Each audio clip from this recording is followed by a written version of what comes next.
Good morning students. Class 12th biology में हम study कर रहे थे पॉलिनेशन के बारे में, जिसमें से हमने स्टडी कर लिया था कल के वीडियो में कि सेल्फ पॉलिनेशन के बारे में हम स्टडी कर चुके थे, जिसमें से हमने पढ़ा था ऑटोगेमी और जिनेटोगेमी। ओके, ऑटोगेमी मीन्स ऑटोगेमी और जिनेटोगेमी मीन्स जिनेटोगेमी। हिंदी और इंग्लिश में दोनों में एक ही जैसा है। जैसे ऑटोगेमी में जब किसी पुष्प के पुंकेसर के परागकोश के परागकण उसी पुष्प के वर्तिकाग्र को परागित करते हैं, उसे ऑटोगेमी कहते हैं। एग्जाम्पल में गेहूं, मटर, धान, ये सब क्या करते हैं? ऑटोगेमी होते हैं। अपने ही एक पुष्प में उनका पॉलिनेशन होता है। ओके, जिनेटोगेमी में जब किसी पुष्प के पुंकेसर परागकोश के परागकण उसी पौधे पर लगे दूसरे फ्लावर्स को परागित करते हैं, ओके, पॉलिनेट करते हैं, तो उसे क्या बोलते हैं? जिनेटोगेमी। ओके, एक ही फ्लावर्स के बारे में पढ़ा था तो वो ऑटोगेमी में, और एक ही प्लांट्स के दो फ्लावर्स मतलब जिनेटोगेमी में। और हमने क्रॉस पॉलिनेशन का हमने एक स्टडी कर चुके थे, जीनोगेमी के बारे में पढ़ चुके थे। जीनोगेमी में क्या होता है? दो अलग अलग प्लांट्स रहते हैं, उनमें पॉलिनेशन होना, उसको क्या बोलते हैं? जिनेटोगेमी। ओके, अब हम पढ़ेंगे कि इसके कुछ एजेंट होते हैं। क्या होता है इनमें जो पॉलिनेशन होता है, क्रॉस पॉलिनेशन में जो पॉलिनेशन होता है जिनेटोगेमी में, वो क्या होता है? एजेंट के द्वारा होता है। वो क्या होता है? पॉलिनेटिंग एजेंट के द्वारा होता है। ओके, अब हम स्टडी करेंगे क्रॉस पॉलिनेशन के एजेंट ऑफ पॉलिनेशन में। फर्स्ट है हमारा विंड पॉलिनेशन, जिसके एग्जाम्पल है corn, Bob, cotton, okay, coconut, ये सब क्या है? विंड पॉलिनेशन के एग्जाम्पल है। नेक्स्ट है वाटर पॉलिनेशन। थर्ड है इंसेक्ट पॉलिनेशन। ठीक है, इसके वाटर पॉलिनेशन के एग्जाम्पल है हाइड्रिला, वॉल्सिनेरिया। इसका इंसेक्ट पॉलिनेशन का एग्जाम्पल है एमेरोफोफिलस। ओके, ये क्या है? इसके कुछ एजेंट्स है। आपकी बुक में भी यहाँ पर एक एजेंट्स दिए हुए हैं पॉलिनेशन के, ये रहे टाइप्स ऑफ क्रॉस पॉलिनेशन के, जिसमें से सबसे पहले मैंने विंड को हम एनोमोर्फिलस भी कहते हैं। ठीक है, एनोमोर्फिलस का मतलब क्या होता है? विंड। ओके, विंड को हम एनियोमोर्फिलस भी कहते हैं। वायु परागकण, क्या है ये? वायु परागकण। जैसे कि यहाँ पे उन्होंने एग्जाम्पल दिया मक्का, गन्ना, बांस एवं घासे। ये जब क्या होते हैं? विंड पॉलिनेशन के एग्जाम्पल है। इसमें क्या होता है? एयर के द्वारा क्या होता है? इनमें पॉलिनेशन होता है। ओके, जैसे अब देख लो, इसकी कुछ यहाँ पे बताया है। इसका पोलन कैसा होना चाहिए? लाइट होना चाहिए और ड्राई होना चाहिए। ओके, नेक्स्ट है इसका फ्लावर कैसा होना चाहिए? जो विंड पॉलिनेशन में फ्लावर कैसा होना चाहिए? स्मॉल होना, छोटा, कलरलेस होना चाहिए और ऑर्डरलेस होना चाहिए। ओके, इसका एंथर कैसा होना चाहिए? एंथर मीन समझ में आ रहा है? जो एंथर मेल गैमेट्स में होता था, वो कैसा होना चाहिए? एंथर लॉन्ग फिलामेंट का होना चाहिए और अबंडेंट होना चाहिए। कैसा होना चाहिए? लॉन्ग होना चाहिए और अबंडेंट होना चाहिए। स्टिग्मा कैसा होना चाहिए? स्टिकी होना चाहिए और फीदरी होना चाहिए। ओके, ये फीमेल का और ये मेल का। तो विंड पॉलिनेशन में ये सब होना चाहिए। ये यहाँ पे आपने एग्जांपल देख लिया होगा कि मक्का, गन्ना, बांस, घासे, इनमें क्या होता है? एयर पॉलिनेशन होता है। ये यहाँ पे मैंने जो आपको इंग्लिश में शॉर्ट में समझाया है, वो यहाँ पे हिंदी में आपको मिल जाएगा। जैसे कि इनमें पुष्प कैसे होने चाहिए? छोटे, रंगहीन, गंधहीन होने चाहिए। परागकोशों के परागकण बहुत अधिक संख्या में बनते हैं। ओके, परागकण हल्के तथा चिकने होते हैं। ओके, इसके पॉलिनेशन कैसे होती है? हल्के होने चाहिए और चिकने होने चाहिए, जैसे मैंने लाइट और ड्राई होने चाहिए। नेक्स्ट है हमारा वाटर पॉलिनेशन।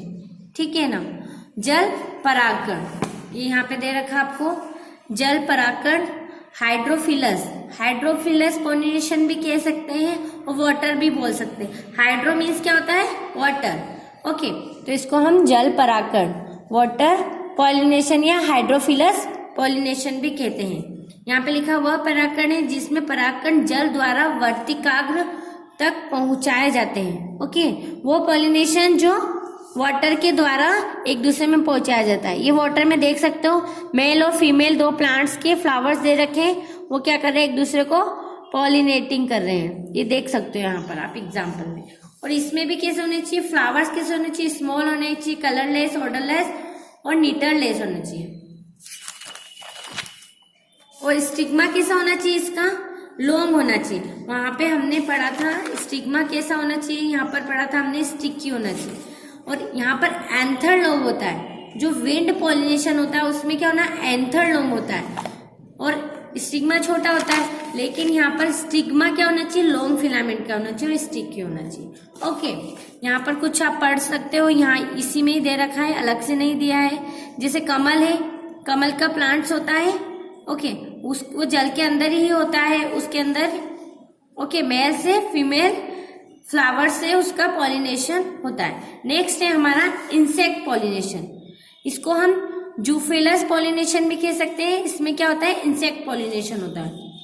इंसेक्ट पॉलिनेशन में क्या होना है, अब देखो जैसे कि आप समझते हो, ओके, जैसे आपको समझ में आता है कि इंसेक्ट क्या होते हैं, वो क्या होते हैं, फ्लावर्स की कलर्स, उनकी स्मेल्स को देख के क्या उनकी तरफ आकर्षित होते हैं। जैसे रेड कलर के जितने भी फ्लावर्स होते हैं उनको देख के कौन उनके ऊपर आकर्षित होती है, बटरफ्लाइज। अब इंसेक्ट्स की बात हो रही है, ओके, तो इंसेक्ट क्या होंगे, उनके कलर्स, उनकी स्मेल, उनको देख के आकर्षित होंगे। जितने भी ब्लू, पर्पल ये कलर के रहते हैं ना, उनके ऊपर बीज वहां पे देखोगे ना, बहुत सारी मधुमक्खियां जो रहती है वो वहां पर पर्पल और ब्लू कलर के जितने भी फ्लावर्स रहते हैं वहां पर आकर्षित होती है। वैसे ही बटरफ्लाई जो होती है वो रेड कलर के फ्लावर्स जो होते हैं, गुलाब वगैरह, उन पे आकर्षित होनी। तो इसके फ्लावर्स कैसे होने चाहिए, फर्स्ट ऑफ ऑल कलर्ड होने चाहिए और स्मॉल होने चाहिए, छोटे होने चाहिए। यहाँ पर आप देख सकते हो इसके पुष्प आकर्षक रंग ग्रहण करते हैं, जिससे कीट आकर्षित होकर पुष्पों तक आए और कीट परागण हो, उसको पुष्प तक आएंगे और वो कीट के द्वारा उसकी जो पॉलिनेशन है उसके जा सकते हैं। जैसे बबूल दिया हुआ है, छुई मुई का पौधा आपने देखा होगा उसमें, ठीक है।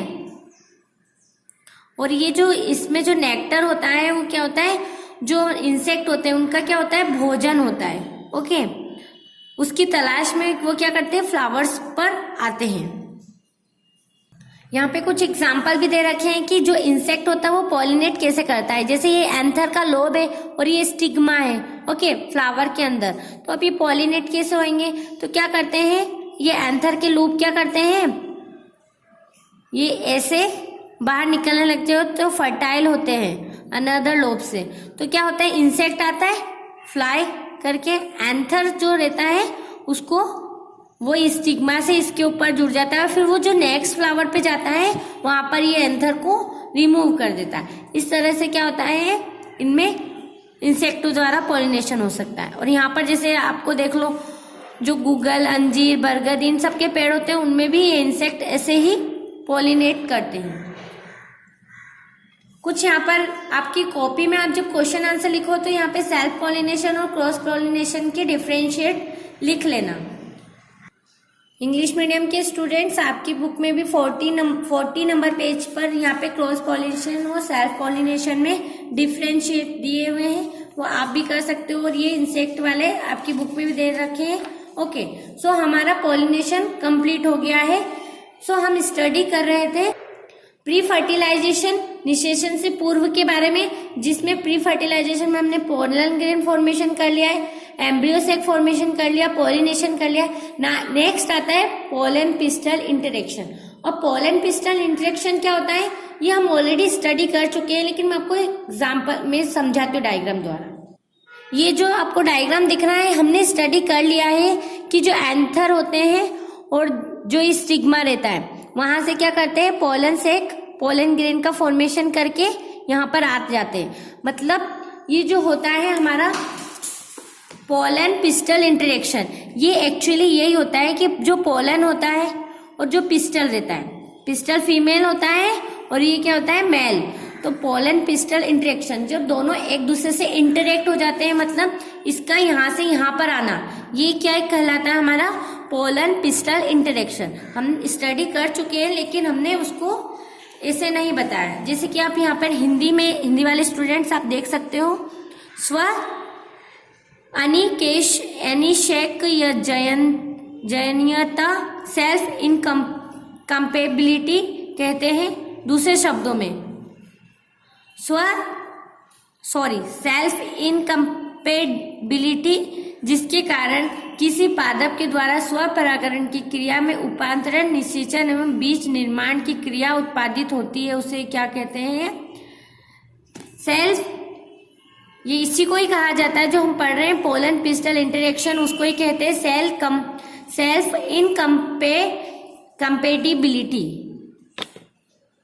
इंग्लिश में भी दी हुई है इसकी definition. Self incompatibility is the phenomenon in which pollen grain, जो पोलन ग्रेन होते हैं, fail to germinate on the stigma of the flower that produce them.